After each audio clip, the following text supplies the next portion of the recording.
Welcome. It's SVPod. Stanford Steve is here. Red is here. The body that I exist in is also here. I don't know how much you're going to get out of your boy today. Well, people take whatever on the pod, but Okay. we gotta. There's a big game tonight. You follow Kansas, Arizona. Yeah. True. We need a couple cots in the office, I think. Buddy, if I lay down on a cot, I'll see you Wednesday. When we got back this morning, and it was 12. It was that Degrees, not o'clock. Thank you. Degrees. And it's that, like, the golden hour exists in as the sun's going down. You got a little rosé, a little sangria, a little Sancerre, whatever it is. The golden hour. Everything looks good. Everything's breezy. Whatever the opposite of that is in the 30 minutes when the sun's not up, but it's light, kind of, and it's 12 degrees, and you've just been in California for 48 hours, buddy, that's a harsh one. Yeah. And you've gotten 0 Z's on the flight where maybe the big man was racking. Yeah. A little bit. Can't never tell with the time change. I don't know. I'm just telling you. It's just gas tank questionable. Gauge broken.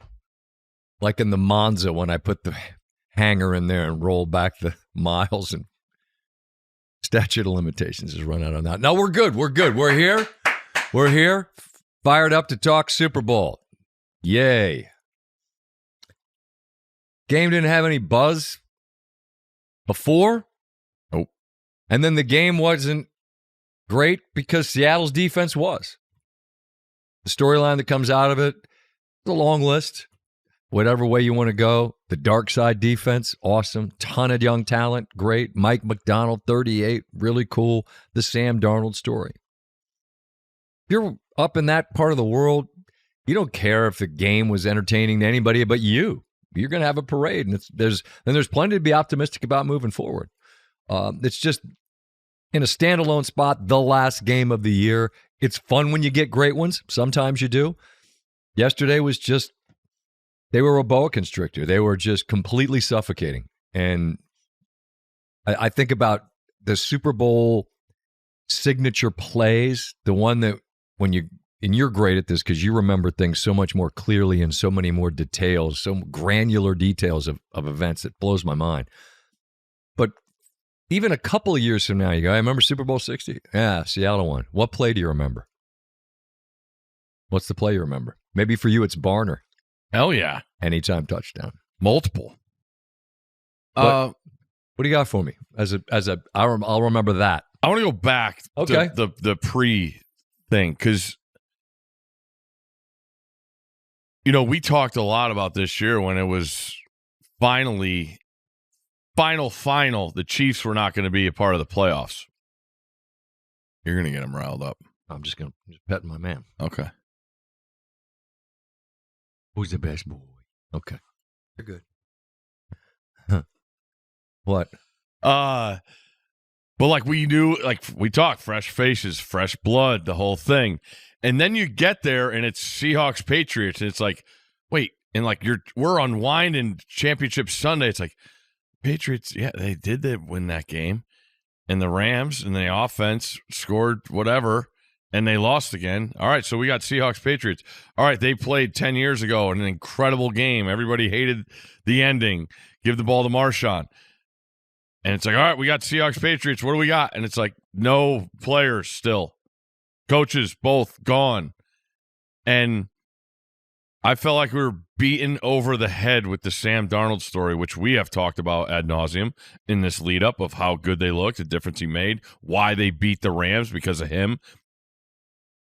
I don't know if it was lack of creativity. I don't know if it was me picking my spots to watch certain things about the Super Bowl, but being out in L.A. Sunday, I'm watching Waste Management and college hoops on. I'm not buying any pregame shows. I don't know. You said it. There's no juice about it. It being in San Francisco, the game's in Santa Clara. I don't know. I don't know how to take that. It's. I don't want to take anything away from Seattle because of how awesome they were, and just beating New England time after time. When you go back and watch a little bit, I started to on the flight last night about, in NFL football that usually like the tablets and everything. These guys. Halftime adjustments, regular season, you get 12 minutes barely to make adjustments. You don't see the teams make the same mistakes in the second half that they did in the first. That didn't happen last night. New England got beat over and over again with the nickel blitz, and they seemed confused. You saw Drake May flustered. You saw the news after the game. He took a shot. There still were throws there that I would think he makes in his sleep. He didn't make.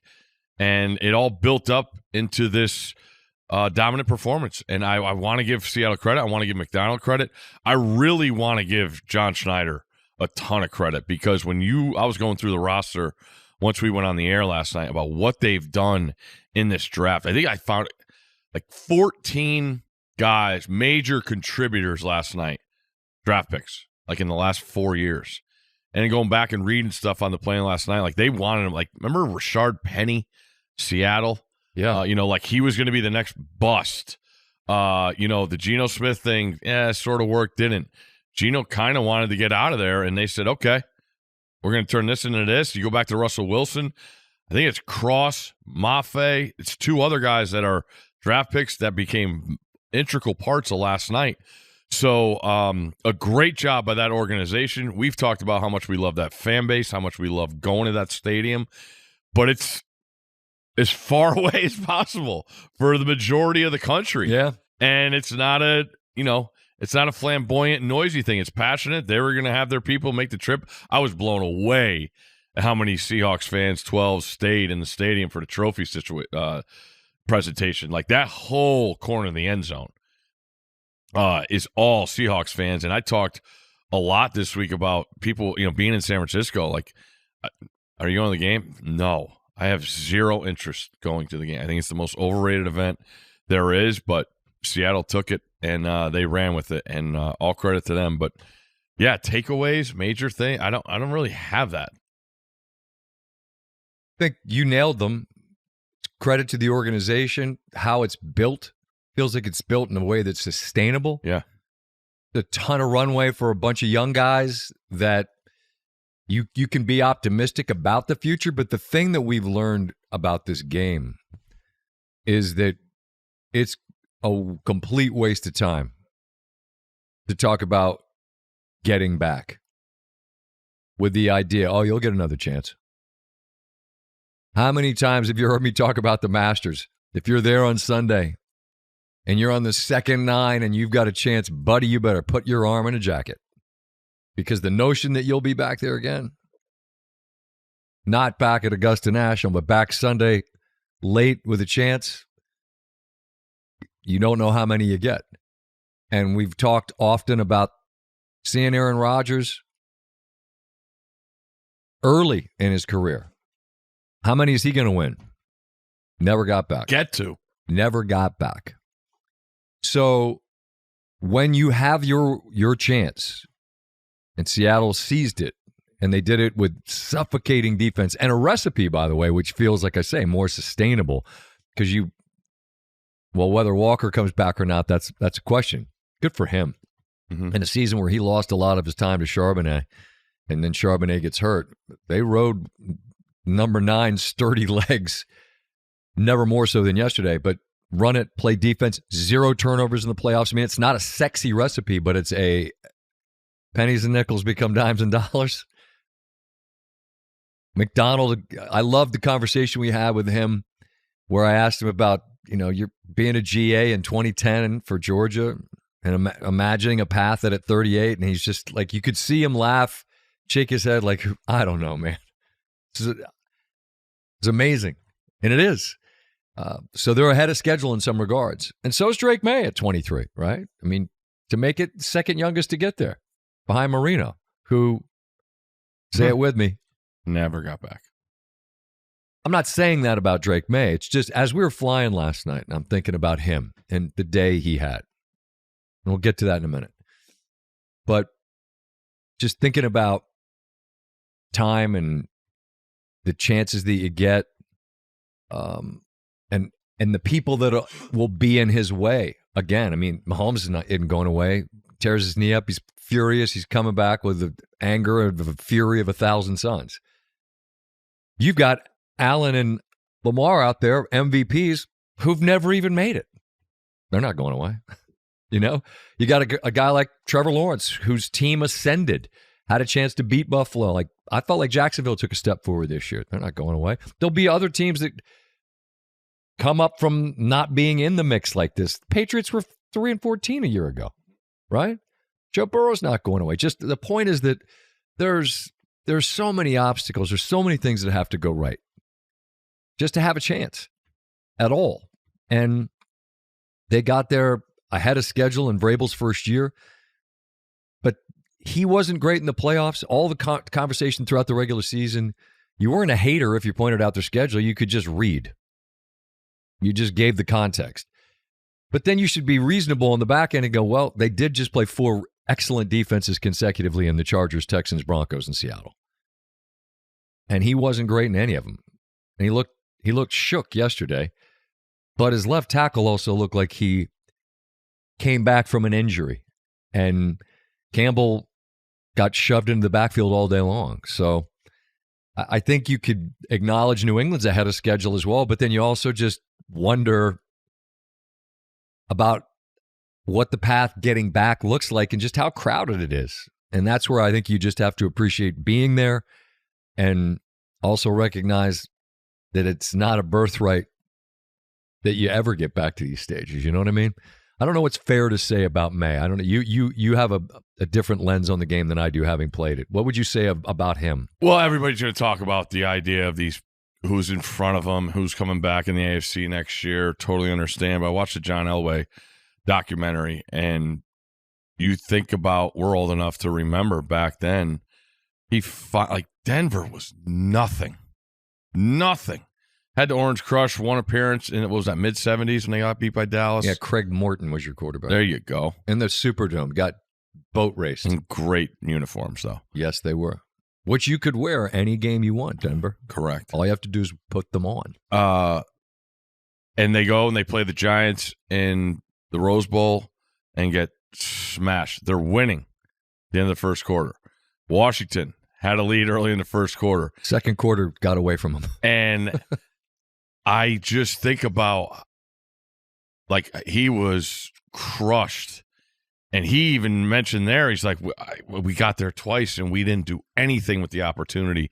And that gets into their organization taking a turn, eventually getting rid of Dan Reeves.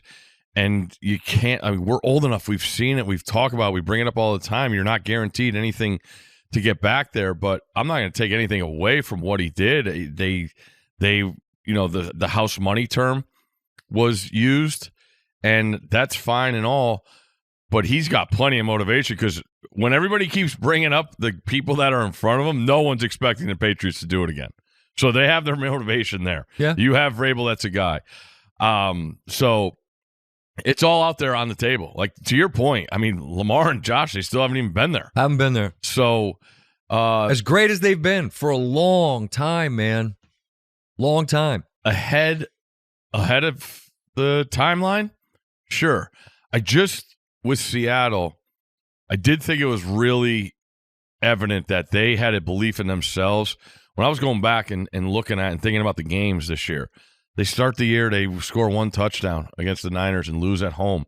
A couple weeks later, they lose a 38-35 game at home to Baker Mayfield. Tampa Bay. And an incredible uniform game, by the way. Yeah, the best of the year, probably. Really good. Don't pin me up. The Rams games. Phillip Rivers almost beat them in Seattle. 18-16. And what took a 55-yarder at the gun from Myers that could have been the MVP with 5 field goals made yesterday. Yeah, I mean, if you take a microscope and really look at most teams' paths and look at how it happens, I mean, they were 60-1 when the season started. There's always some, wow, remember that? Yeah, I didn't Hadn't considered that piece of it. They weren't obvious all year. I mean, it wasn't like they were the ones that you knew they'd be this. And the team that has to be just kicking themselves is the Rams. I mean, and that's not to say they would have beaten New England, because their recipe against New England would have been different. The Rams didn't have a great defense.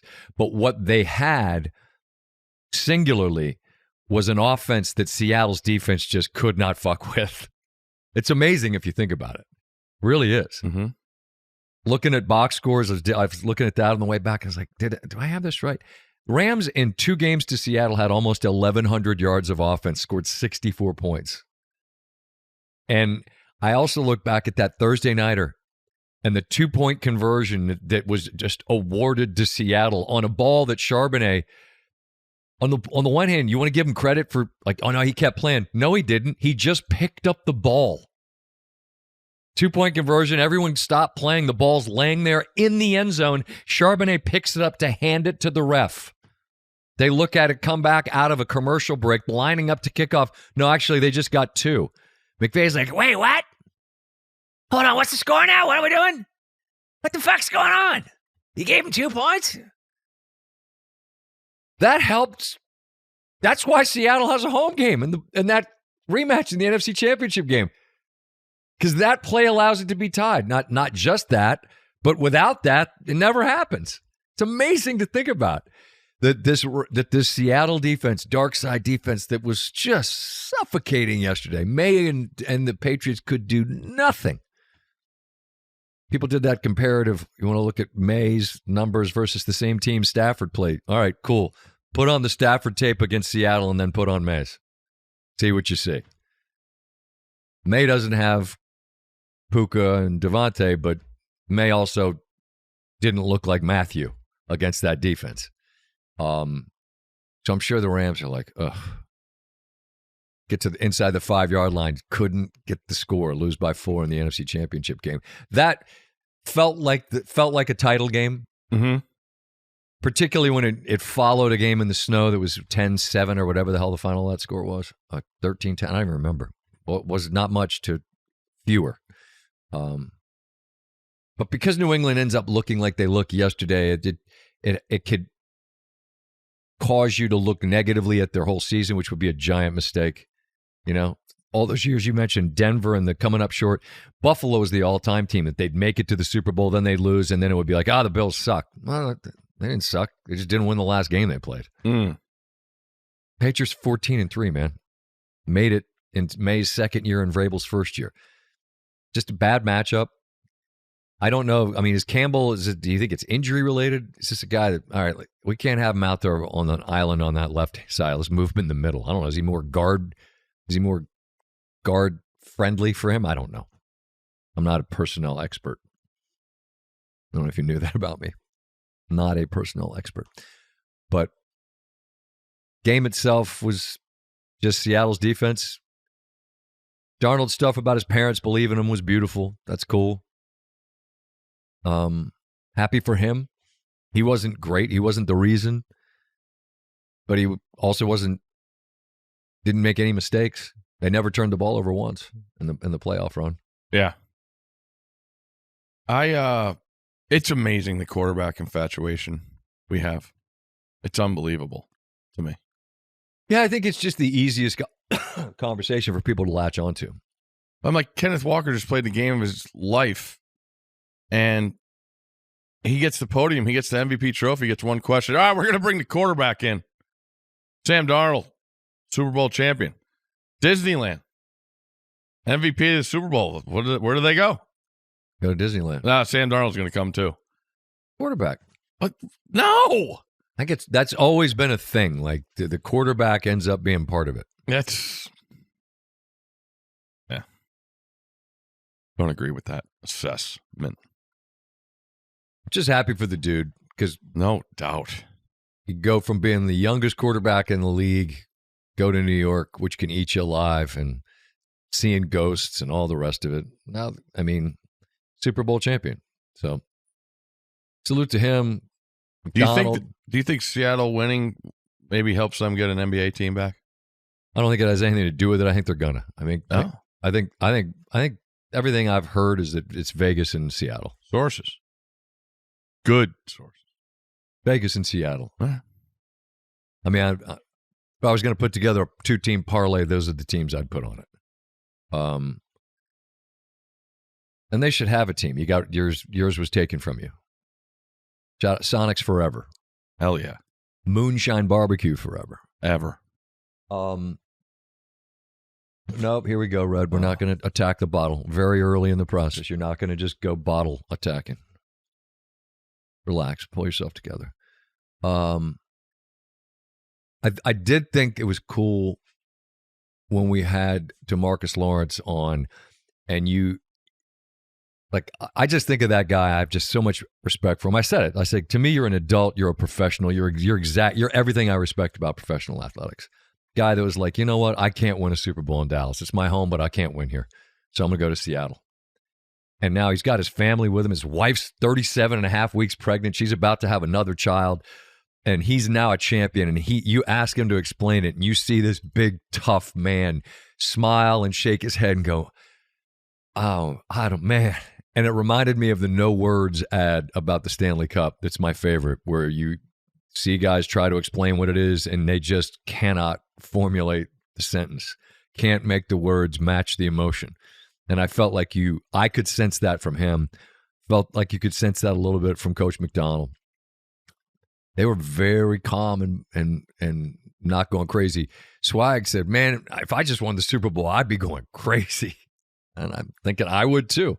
I identify way more with that. But they arrived, it would have appeared with a notion that this could happen. And then it was a game they were obviously going to win from the half on.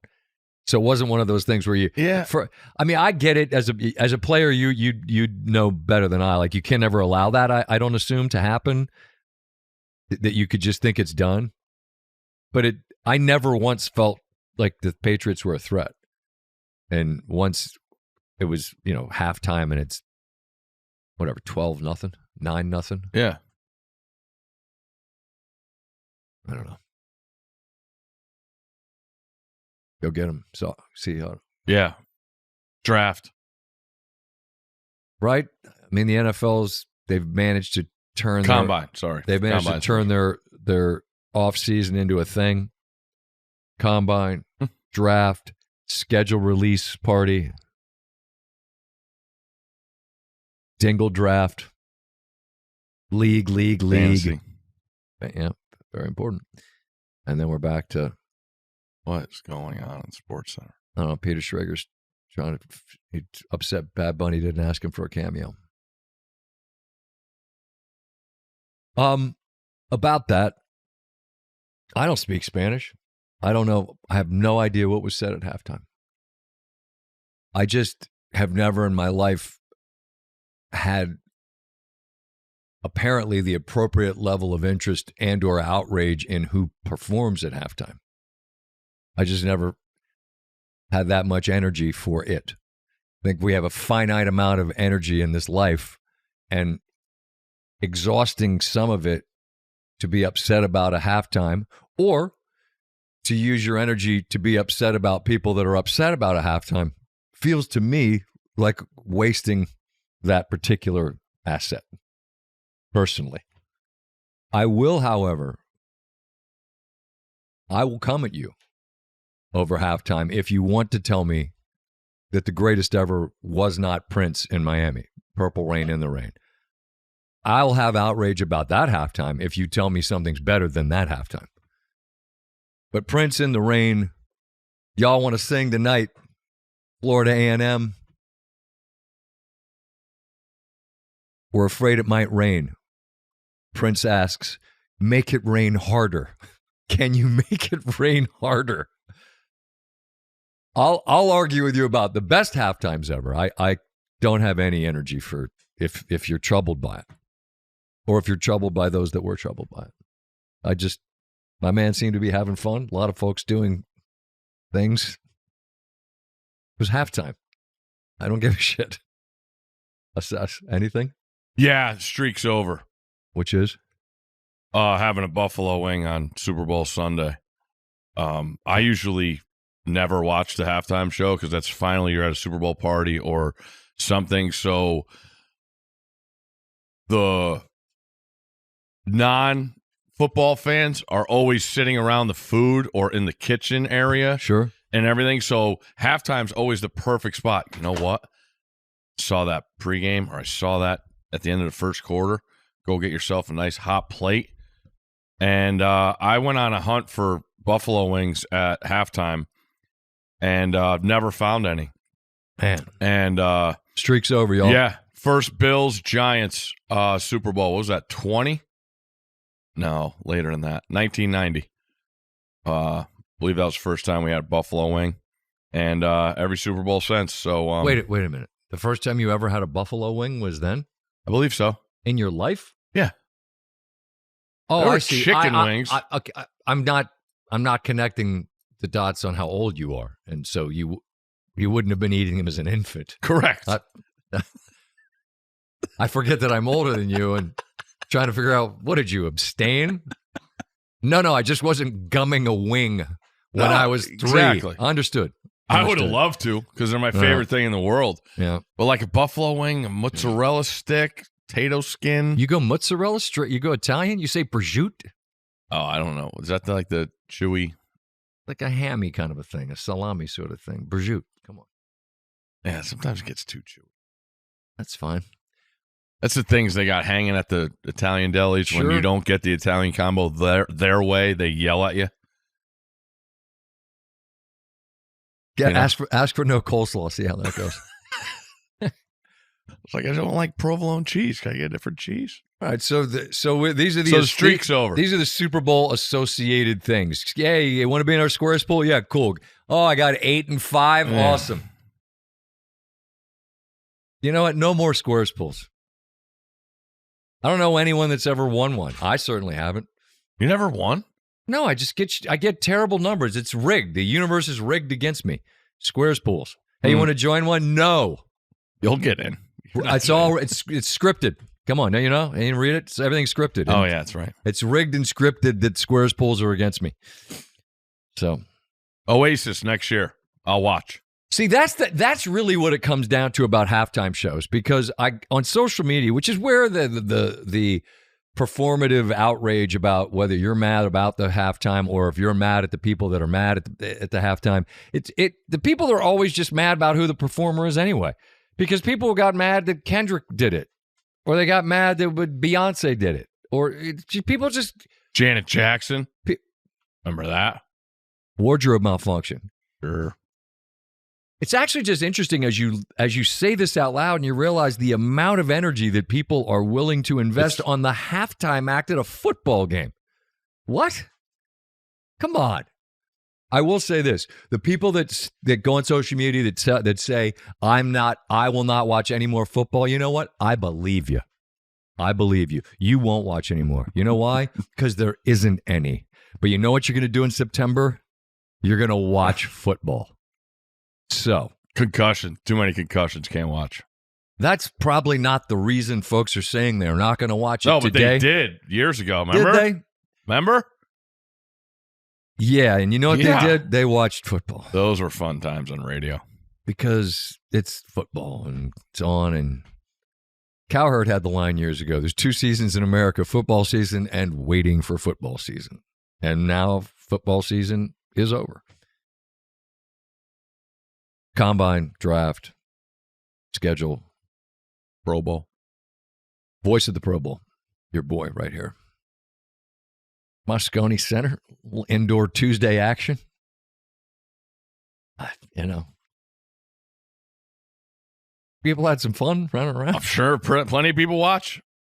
Well, that's why it's on. Well, that's actually interesting because if you compare it to anything else that would be on a Tuesday night, it's by miles more. If you compare it to being on in a standalone spot on a Sunday afternoon, it didn't do nearly as well. So I suppose like a lot of things in life, it just depends on what story do you want to sell.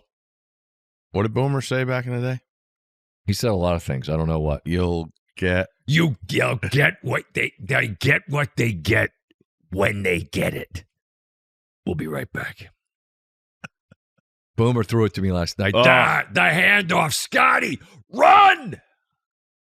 That was cool, man. I mean, it's Chris Berman. How many times is that going to happen? Uno. Right? He's Chris Berman.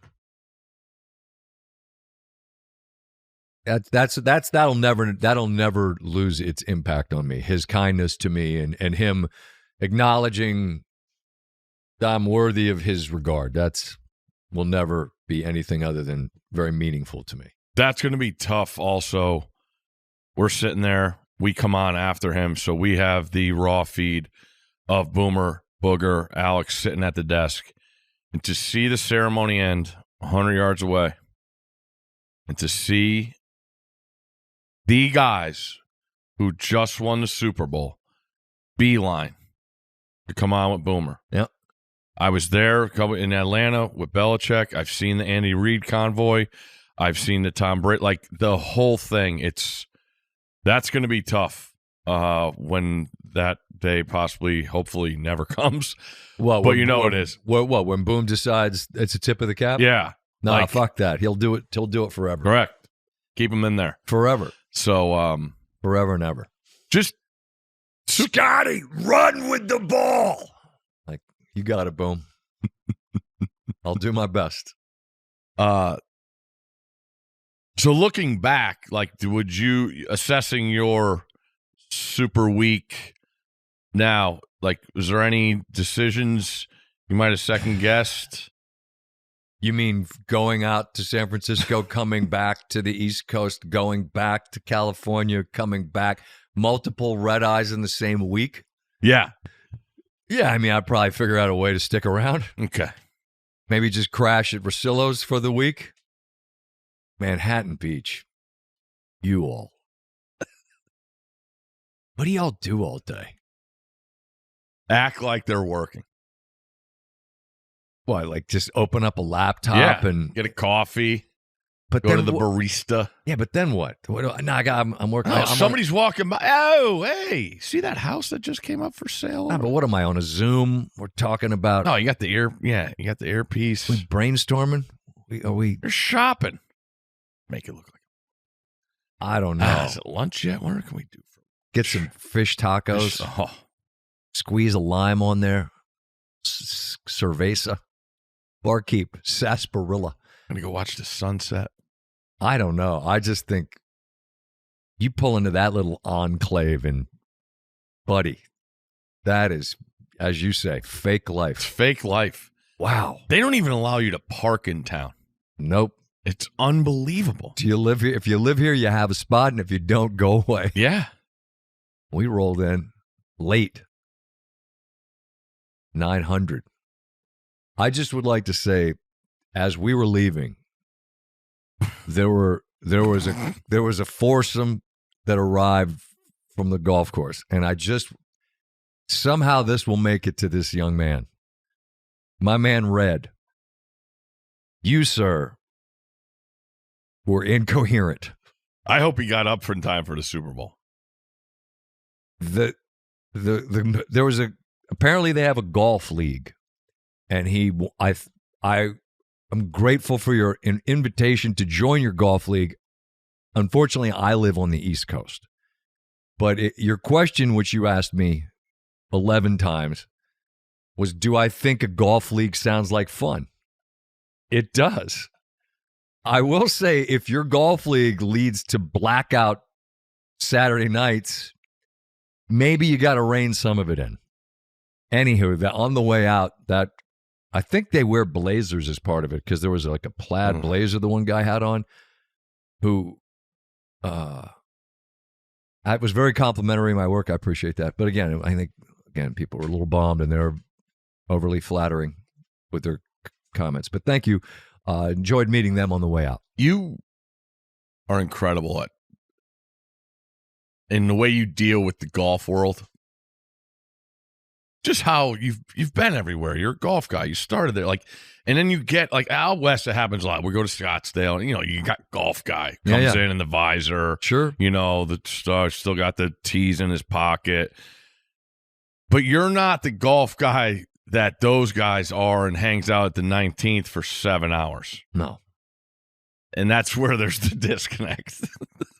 Because I would have guessed their tea time was at 9 a.m. That gets them done at, 1:30? And it was later. And we left at 12:30 at midnight. So maybe they did 12 hours at the 19th. Maybe. But did I officially get the whim-whams on the drive back? You sure did. Did I fall asleep? I purposely stopped talking because I felt bad that I was keeping you awake. Well, because I'd flown out the night before, and we had a very early morning, and then a very late night. So I definitely felt like I got the whim-whams. I realized my tell is if I fold my arms like this when I'm really tired, that's my way. It's like I'm have narcolepsy. If I do this, I'll be like, and I could feel myself whim-whamming. Oh, you were in and out. Whim-whams. And that little head you got looked like it weighed 1 billion pounds. No, see, it's tricky. I have a gigantic head, but a small face. Small praying mantis face, but alien head. It's kind of a cruel combination. Yeah, it was. We were head bobbing on the drive back. But you're only there for a very small period of time. You got to try to make your rounds. Had an audience with Neil Everett on Sunday morning. That's my brother forever. And he is just good for the soul, man. What an absolute A1 top shelf human. Yep. So good anytime I cross paths with that man. So that was good. Enjoyed that. But Manhattan Beach space. I'm a fan of that part. Proper. It is that. Just don't do 2 red eyes in less than a week. The way I feel at the moment is just not awesome. Not awesome. But it was awesome to be in Manhattan Beach. Awesome to see friends. Maybe we do a month out there. For the Super Bowl next year? Sure, why not? I mean, we got a week anyway that I assume we'll be part of. You're not going to fly back and go back. Fuck you. How about that? How about that? No, I'll stay. I just, Maddie and I are trying to have our conversations about how this week is going to play out. Yep. And we are dependent on what you do. Yep. And yes and no. I mean, when we keep asking, you're going to do that? Yep. But we know you're not thinking about it. And we're trying to just make you reassess and make you try think about things in the future. Just try. And just look ahead and be like, you know what? A nice night of sleep. I understand. I understand. We're here for you. Just try. You're trying. Speaking of just trying in the future, how about in the present merch? It's available. I wore this today intentionally. Put on the old cozy headphone hoodie. It's comfy. Very comfy. Poop Town Mechanical signed up for 60. Those are out. Those are out. People have made some good suggestions. I don't know. Again, one human would buy it, but Out by Groton ought to be a shirt. I love Out by Groton. Again, it's very, very regionally specific. Yeah, no. People don't spell it right when they suggest it, but the fact that they get the gist. Get the gist. They get the gist. We'll see what else makes it. I don't know. I imagine these homage might be like, listen, we can't put every idiotic saying you have on his T-shirt. Can't you? You know what we do need? We need to dig up that night because we know exactly when it happened. It was the night the Cubs won the World Series. Boomer was talking about Rajay Davis. He went to UConn Avery Point, hence Out by Groton. We need that drop for the board. Agreed. We need that. Well, it should be easily found. You know, Scotty. Out by Groton. It was 2:30 in the morning, and we're still on television that night. There've been some marathon nights. The night the Cubs won, we were on for ever and ever and ever, and Boom was on late with us, giving us an Out by Groton. That was like 2:30 in the morning, East Coast Live. Yeah. I watched the doc. Boys of 80. Avid listeners know Steve tells me I should watch things. I say I'll watch it. I don't watch it because I suck. Watched Miracle. Was it The Boys of 80? Yeah. Spectacular. So well done because it's a story you already know. And it's the guys that have lived it who've been asked about it 1,000 times. And yet over and over, they say, you hear someone say, I never knew that. I never saw that. The guys that lived it and have talked about it ever since, 45 plus years later, to see these young men in video who are now older men remember the greatest time of their lives is every bit as great as you said it would be. You said get the Kleenex without question. A number of moments moved me to tears. It's just so well shot. And I thought the genius of the way the guys are looking up. They're always seated and they're always looking up. Like in Pulp Fiction when they open up the briefcase and there's this glow. Only this ain't whatever's in the briefcase. This is the glow of them watching the video of themselves, and they're always looking up. And so often you get these amazing smiles of just recognition of moments. Not a lot of smiles when they talk about Coach Brooks. Mm-hmm. There's a heaviness there, and the backstory of why he was who he was is revealed. It's just brilliant. So thank you for that recommendation. I am now taking his, saying I endorse his recommendation. If you haven't seen it, spend an hour and 40 and immerse yourself in the story. It's as Al Michaels said, can you top this story? No. You just, because it's real. It happened. And then you shared with me the other side of the story from the Russian vantage point. Oh, the 30 for 30 of Miracles and Men, I believe it is. If you just search Russian hockey or Russia hockey in the 30 for 30 tab on the ESPN app, it's there. And that was like, it's two miracles that come out of that game and one on each side. And I don't want to spoil it because you'll get a true appreciation because, to your point, we see our guys. We see those guys as kids. We see the country, and those guys talk about how, it's 1980. They don't know. There's no social media. They don't know what it is, but everybody's enthralled in the whole thing. But to see the other side and what became of Russia after that is just amazing to me. And so well done because, again, we just haven't seen it. And then you see that they stayed in a prison. The Village was a prison up in upstate New York. Not great. That was eye-opening, along with a million other things. So if you got the taste, obviously Miracle, the movie, I said last week, it's way more true than I originally thought it was, which makes me feel great because it's my favorite sports movie. But those three things, if you want to get enthralled with this USA hockey, I just saw they had picture day over in Italy. It's going to ramp up. And to hear Al Michaels and those guys talk about they needed that with where the country was then, feels like we need some good stories to keep coming too. So yeah, we could use dive some. in. We could use some. 10 out of 10 highest endorsement I could possibly give. You want more, Rex? Or I'll just text you. Exactly. You don't need to. Or, I mean, you could, a quick laundry list, probably the folks might be. 49ers doc on A&E. Yeah, you mentioned that. Awesome. Okay. Bill Walsh. All right.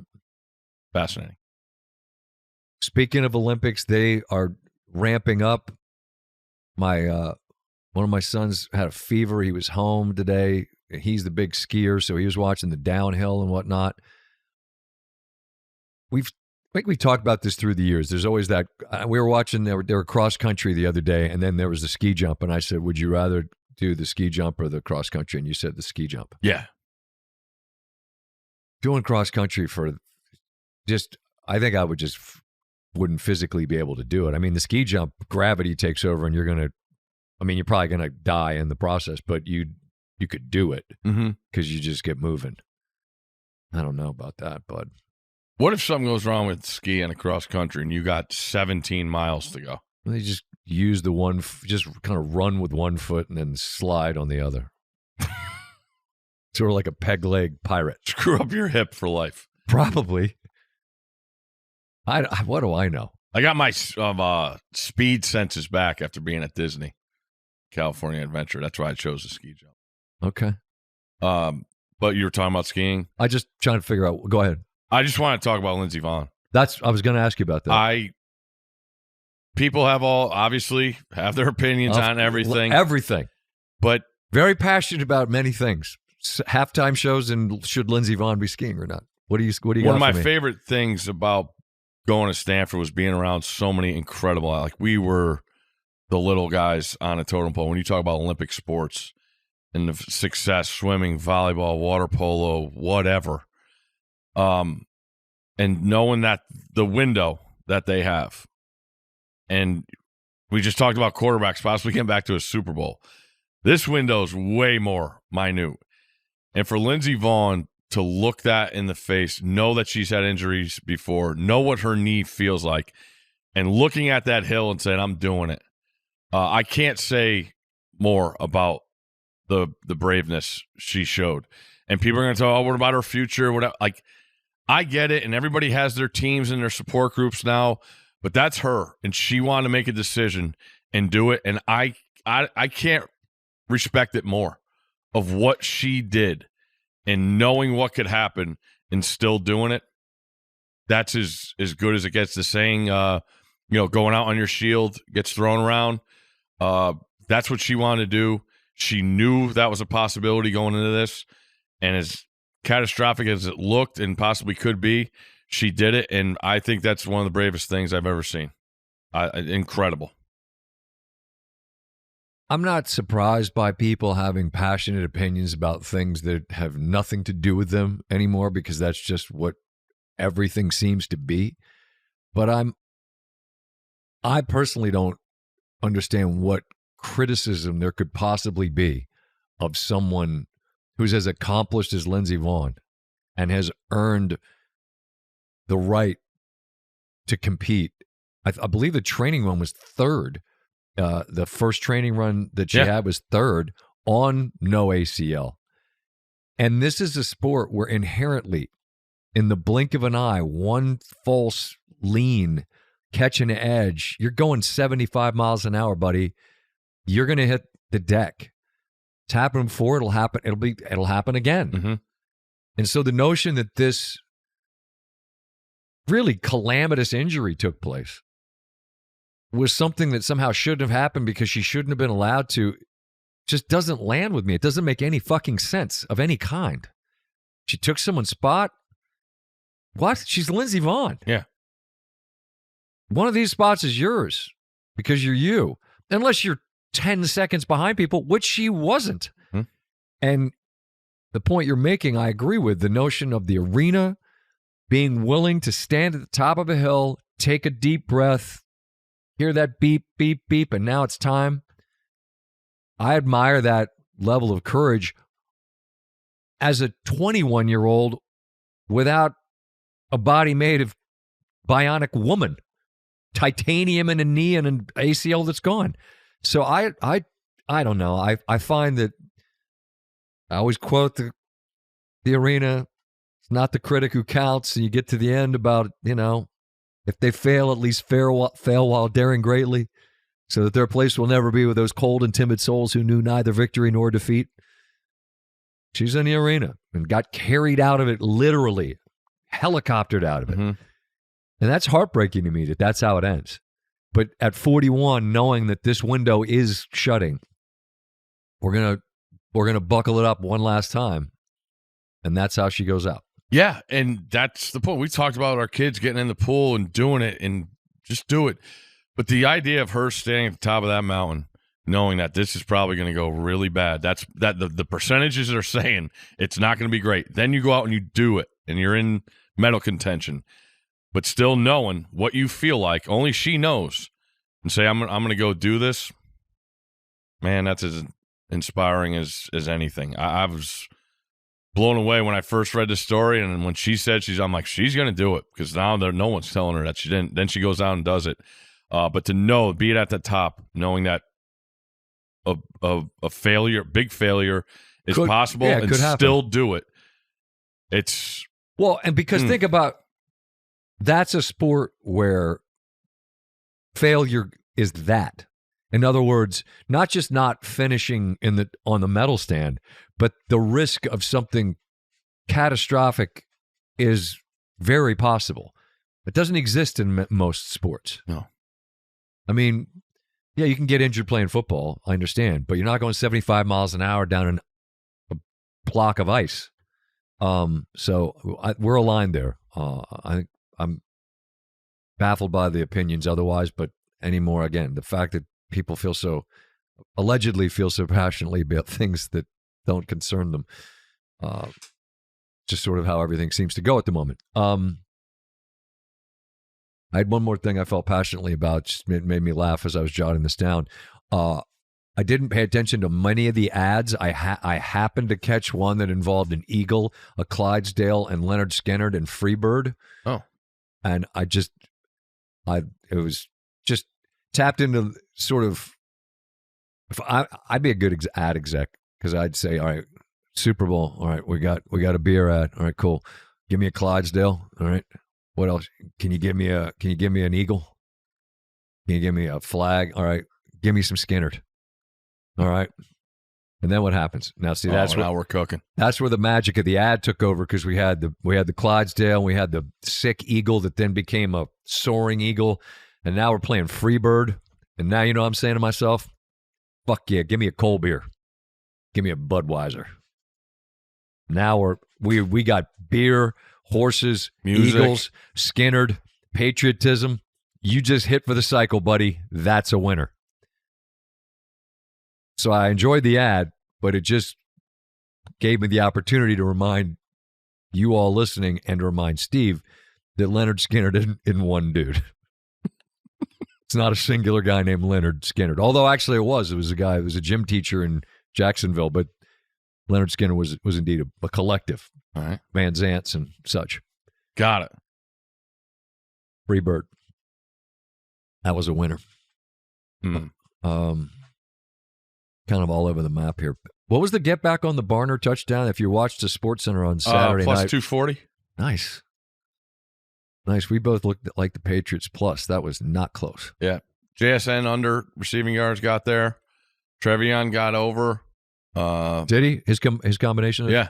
Okay. So it was a productive. Kalani, we missed by a yard. The original number we got. We had the worst number of that. Prayers up to the people that had Sam Darnold's rush yards. Ooh. Had an 11-yard run. Then there was a sort of a miscommunication. They did the same thing against the Rams late in the game when he took the knee. But that wasn't him taking a knee. It looked like he and Walker just got. No, I'm saying essentially he ended up taking a knee, but it was 6 years because he didn't want to give up the ball or have a catastrophe. Understand. So the smart thing to do was unfortunate because you lost your over and you were over by 6 yards. Even like 2 knees, you were still healthy cushion. And then not so healthy. Now what do we do? Watch the Brooklyn Nets? Why? I don't know. I honestly want to know how many teams are trying. Man, not a lot. It's a lot of folks seized on the Utah game the other day against Orlando, where Markkanen and Jackson had combined for like 49 points, and then they didn't play in the fourth quarter, and a lead against Orlando, who is a playoff team. Utah is decidedly not. Evaporated, and they managed to lose. As Utah, New Orleans, Sacramento down there at the bottom in the West. But I can't get mad at them singularly, because there's plenty of company in that lounge of, hey, we're really not that invested in tonight's outcome. Which is wild about that league, because we went over when we were in Los Angeles to just say some hellos before the Golden State Los Angeles Lakers game. And we're talking to Legs about it. And this is a guy, loves the league, immersed in the league. It's his living. And he's remarked about just like how far too often you show up and you realize fairly early on, oh, you're just not interested in participating tonight with much vigor, much effort. Yeah, now it's Saturday night. See, we got the All-Star game coming up. But like that Saturday night prime window, they carved out, the league wanted. And I just think about like Tirico and Collinsworth just called the Super Bowl, and they have the best window during the whole football season of Sunday Night Football. Like, think about Mike Tirico and Chris Collinsworth going to call a game every week, wondering if both quarterbacks are going to play. Pull them out. Imagine how much that would just... Yeah, pull it out of the hat. We're going to get Buffalo and the Rams. Yeah. Stafford and Josh Allen, we're going? Nope. No, they played last week. Can't go tonight. Every week. They have to wonder. It's the thing that I struggle with, as we're one of their partners, and now they've got a bunch more partners, and they managed to, get billions for it, but your TV partners don't know who they can... what faces we don't know who we can put on the promo. Correct. Hey, we've got a game. Like, we're on this Wednesday following. I'm not positive what game it is. Can we pull that up? Give me Wednesday's NBA, because we follow on Wednesday night. New York Philly is the first game, and then San Antonio Golden State. Who's in it? Featuring. Oh no! Oh, Red's got a bottle. Water bottle. It's full though, bud. You can't eat the full water bottle. Come on, Red. Yeah, we don't know. Hopefully Wemby goes. That'd be cool. Hey, Red, you can't eat the full bottle. Oh, I'm gonna try, Dad. I can't. Watch me. Yeah, it's a tough one. I mean, it's a tough one. With regard to the leg. Oh, here we go. Now let's play a fun game. Now we're in a very tight space. Red has a full water bottle. Shannon's trying. Hey, Red, come on, dude. Hey. Oh. There you go. Well, he knows his dad's voice. He knows if Dad amplifies the voice. Here's what we're going to do. We're going to trade. We're going to give you that bottle. Yep, there you go. Now make a horrible racket and eat the Dad Coke bottle. That was probably a poor choice from me. Yeah. Oh, well. You just watched Dad's parenting. Watch Scott's parenting in action. Don't you do that. But here, don't eat that treat. But here's a smaller treat. That's kind of how it goes around here. My little guy's home. Dad, little one? No, middle guy. All right. What do you want for lunch? I don't know. I'm like, I know. Here we go. I'm just waiting to see how long does it take him to get to Chipotle, because it's coming. Can you give me Chipotle? I'm like, but I got to do a podcast. I don't know if I have enough time. And he looks up. Yes, you do. And I do the math in my head, and I'm like, 20 minutes. I can make it. So that's what happened. He got the bin away for a while. Guilt's going, and he likes it. Get some beans, a little rice and beans, a little cheese in there, quesadilla. Come on. Is he as maniacal as you are? Same thing every time? What do you think? I've quoted the Ben Folds song forever. You're so much like me. I'm sorry. Good morning, son. What a great song. That's Ben Folds fans already know it, but dads out there, that's a great one. There was pain, sunny days, and rain. I knew I'd feel the same. Anyway, just quoting the lyrics, but he's apologizing to his son because his son's like him. Yeah.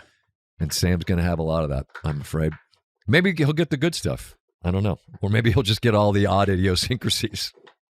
You mentioned it a little bit in passing. I feel like we need a little bit of a deep dive. I mean, you dove in the deep end. Disney. Oh, yeah. Oh, people. Yeah. Oh, we sure did. You people. What people are you speaking about, Steve? Now, here's where I get in. I don't want to get into trouble. Biggest thing I get, happens a lot of time with betting. Wait, what did you do? You bet on who? Oh, that's the dumbest thing you've ever done. Yeah, I thought the Patriots. Sorry. Hand up, me too. So I don't want to tell people where to spend their money and where not to. It is your money. However. But the ongoing cha-ching that Mickey and company are and that people keep diving in for, it punched me in the face and I'm still wounded. Like, I don't know how to react to it. And I get it. You're It's magic. And people are all in. And it is. It is. It's unbelievable. But to go back time and time, like I just hear stories of people going there for weeks upon a time, and I'm like, wow, this is a lot in many ways. And I just hadn't done it with the family and got a chance, and they invited us out, and it was incredible. The girls had a blast. But to keep doing it over and over and over, I don't comprehend that. And I'm like I said, I'm not. People use the word judging a lot. I don't want to judge people, you know? No, I understand what you mean. Just seeing it, and I'm like, I don't see myself doing that. Right, I think there's a big difference. Or my kids. Thank you. Because because what you're describing, I'm not looking at you harshly, and I don't think less of you. You're just looking in the mirror and going, I don't know if I'm equipped to do that. Yeah. Right? I think there's a difference. I think there's totally a difference in that. Because the way you described it to me was we had a blast. Awesome. Couldn't have had more fun. But I've been to the park as well where I think if I did this 7 days in a row, they'd take me out of here in a medevac. I don't know if how does anyone have the energy to do it? And then it ain't the cheapest thing in the world to do. Whoa. But it's truly a magical thing. And you could be the most cynical human, and you go and you see that park through your kids' eyes, and you see the way they look at whether it's a character or how they are, their face on a ride, and there's nothing else that will touch that in life experiences. Nowhere else you're going to take them where you see that level of joy. And then my man sent me pictures at the dinner table, and I'm talking 9, 10, and we're out for the count. 7:35 at the table in the booth. Shut it down. No more. Left it all on the field, coach. Left it all in the park. Put that on a shirt. Keep them coming. Speaking of cha-ching. We got to pay for trips, man. No, but, I mean, sitting, like, we got 5, so we're trying to pick. All right, we got 2-seaters. Somebody's going to be sitting by themselves. Most of the time it was me. We get to that Incredicoaster, which is unbelievable. I think he said 0 to 55 in 6 seconds with the loop that goes upside down. It's awesome. Not me, buddy. And got the juice. You would love it. No, thank you. And so it's getting all right. And I'm looking at my 6-year-old, and I was like, if you want to go with me, we're going to sit front row. We're in the first cart. And I like that. Just stare fear in the face directly. To see the bar come over, and it's got the handles on the outside, and she looks over at me and yeah. And I'm like, wow, she'll do anything. And then just, you're going so fast you can't, but like knowing you're coming around the last turn where, and you ease into knowing that you're getting off, and she looks over and it's like, what the hell just happened for 90 seconds? Oh, it's awesome. That Tiana's, they sat in the front for the Tiana, we call it the old flume. Sure. They got soaked. Good times. They made fun of Mom because last time she was there, I think she was 9, and that was when Pirates of the Caribbean. Only ride that became a movie. How about that? Just a wealth of knowledge here. You want to shout out your guy? What was your guy's name? Oh, Wyatt. Shout out to Wyatt. The Wyatt way. That's proper. You can go the Wyatt way. That's the GPS you're looking for. Woo! 17 rides in 6 hours. That's well worth it. And well worth it. If you want to do it, and I would say if you're in the middle of the country or the West Coast, and the rides are different. I get it. But Disneyland, California Adventure is basically what Universal is in Disney, I think. And it's comparative. But we did Disneyland and California Adventure all in the same day. And I highly recommend. We did it. It's possible. And whereas Orlando's just ginormous. I just, if you're looking for a way to do that, it's doable. But yeah, man, what a scene, crowd. We never even made it to the fireworks. The kids were toast. So that's a shame because the fireworks is and I'm a sap, but so are you. And the message around it, around the fireworks is it's about hope, and it's very uplifting and positive and taps you in as an adult to the idea of magical sort of things. But you know what else is magic at 9:30 when you've been on 17 rides in 6 hours? Sleep. Yeah. Going to different kind of Neverland. Yeah. Let's take it there. Snoring. That's awesome. I'm psyched. I personally think, and again, not judging, it's just my own experience, which yours is similar. If you take little infants there and strollers, I just don't know how you do it. They can't ride rides. They don't have any idea what's going on. If they're old enough to be in charge of their own walking and old enough to ride the rides, that for us, we felt like was a sweet spot. We just wanted them to be able to do it, like actively participate in it. For us and for you, that made sense. Again, other folks, and you see families like 10 wide, and I'm like, wow, look at you all. I don't know how you do it. And I get the stroller, and that helps everything. You can put everything in there, and snacks and drinks for the kids. I get it. But so many people have to just sit standing in line holding their kid. I'm just like, that is, I don't think anybody's winning right there. Now, that's what I see when I do it, and I just chose not to do it. I wanted everybody to be out of a stroller when we went, and I highly recommend if you could do it, if you hold off on that. But yeah, it was an experience for sure, and no casualties, no injuries. Love it. We're good. I'm a big fan of Wifey because she and me are aligned. Every picture you got, where are her eyes on the roller coaster? Closed. She's smiling, beaming, thumbs up, or she got her head down, just praying for it to end. Yeah. We showed the pictures last year. I was dominating on the Seven Dwarfs coaster because I knew if I wrote anything else, it was going to be the picture of me just hoping that this wasn't the end of my life. Survived. Everybody wants to rule the world. Super groovy. Space Mountain still lives up to it. Dark drops. I can't make it, man. I'm looking now. We got Laura hosting. We took the handoff. The handoff continues. They're at Disneyland. They're right there. Yeah. In the mix. They're out by the train tracks. That's where the parade's going to happen with K9 and Sam Darnold, I'm guessing. Okay. Or did it already happen? Probably not. No, I think it's 6 Eastern.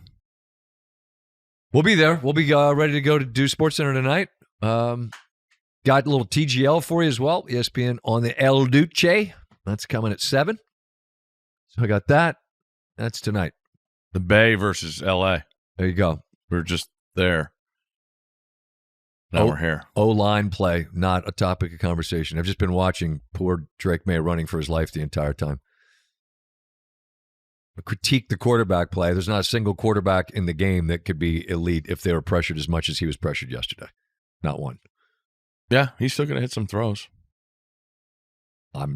His role in it is documented. He was not good. Mm-hmm. It's very difficult for anyone to be great when they're under that level of duress, is all I'm saying. Got it. Although somehow, my man, the old graybeard, the MVP, I'm happy. I'm psyched he won the MVP. Stafford. Yeah. And he's running it back. Maybe they're taking the handoff. They go trying to get one more game, one more run, and one last SoFi date next February, Valentine's Day. That'll be good. Hey, wifey, I'm going to be gone for a week. I'm going to be out in L.A. Hope the 12-degree weather works out all right. I'm going to be in Manhattan Beach in a mesh thong. I saw some... Never mind. Come on. Keep it coming. Whatever you're going to say. I actually saw some grass on some lawns. Felt like we got some meltage. Here? Yeah. A little bit. It's still way too cold here. I saw 54 next Wednesday. See, Punxsutawney Phil, you liar. Don't even mention. What? So is it good for animals to chew plastic bottles? Probably not. No? Probably not. But he doesn't eat it. He just likes to chew it. All right. We've run out of steam officially. Reds gnawing plastic. Steve's concerned about that. I assume I have another work thing to get ready for here. So we'll real quick. Yeah? The last 2 Super Bowls were not nearly as the final score indicated. No. That Chiefs BS keeping Mahomes in the game last year and just chucking it all. I couldn't stand that. And last night was not like that touchdown. I mean, we didn't get into that with props. Was there a score that sent it over and then it got taken off? Yeah, Kenneth Walker, but he would have got it close to 200 yards. He busted a 45-yard run and it got called back. So that took the over off the board? Yeah. Yikes. Imagine Vegas. And then I say that like you can't bet everywhere, but I mean, Vegas is where people are. Go ahead. I'm sorry. The last touchdown by the Patriots. Ramondre? Yeah.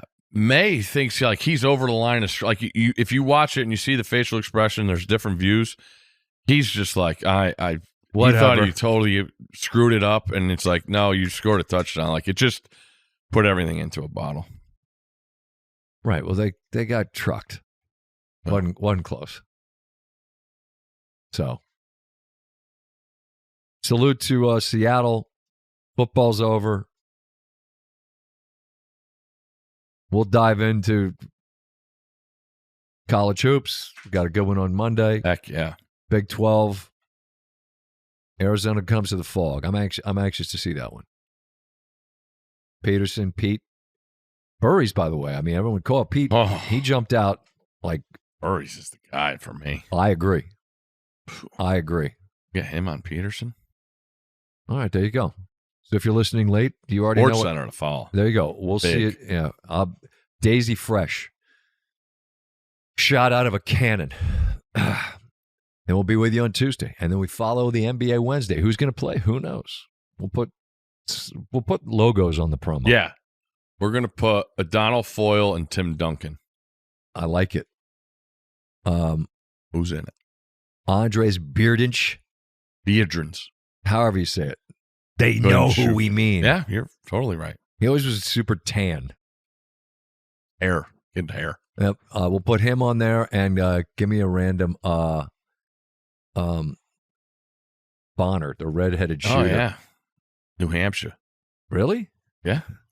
Florida. I always like the shooting motion. It's very always super straight up and down, like right here in the pocket. We'll put them on the logo. Are they planned? Probably not, but we don't know. Yeah. Sports Center to follow. All right. Anything else? No. What day is it? Take a nap. All righty. The show goes on. Bye. Have a good week.